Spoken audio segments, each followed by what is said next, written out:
सरिता, आज मेरी बहन पूरे 2 साल बाद इस घर में आ रही है। देखना उसके मान खान में कोई कमी न रहे। सरिता झल्लाते हुए बोली, क्या तुम्हें मेरी चिंता नहीं है? इतना सारा काम करती हूँ। बच्चे कम परेशान करते हैं जो तुम मुझे महारानी की जी हजूरी में लगा रहे हो। तुम्हारी बहन है, तुम जानो मुझसे ना होगा।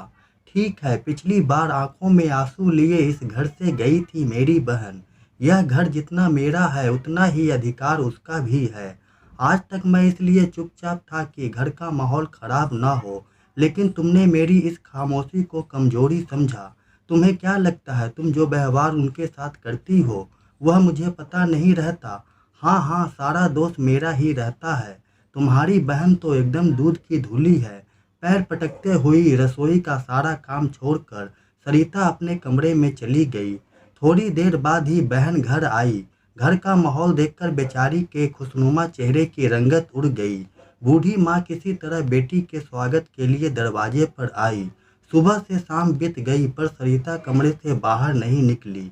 दिनेश आज घर पर ही रुका। उसने देखा कि उसकी बहन ही रात का खाना सभी के लिए बना रही थी। अगली दिनेश ने एक बहुत बड़ा फैसला किया, क्योंकि वह समझ चुका था कि सरिता का स्वभाव बदलने वाला नहीं है। दिनेश ने अपनी माँ और बहन से कहा, आज से मैं इस घर को 2 हिस्सों में बांटता हूँ। एक हिस्सा मेरा, मेरी पत्नी और बच्चों का होगा, और दूसरा मेरी बहन, मेरी माँ का होगा।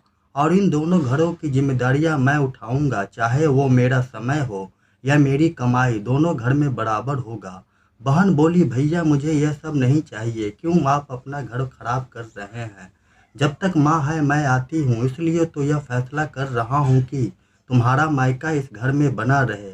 इतना कहकर दिनेश काम पर चला गया। शाम घर आया तो देखता है कि तीनों सास पुतोह ननद एक साथ बैठकर हंसी ठिठोली कर रहे हैं। घर का रंगत ही बदल चुका था। सरिता मेरी बहन और माँ से एक संस्कारी बहू की तरह बर्ताव कर रही थी। इस बार मेरी बहन पूरे 1 महीने यहाँ रुकी, लेकिन कभी उसके चेहरे पर उदासी न देखी।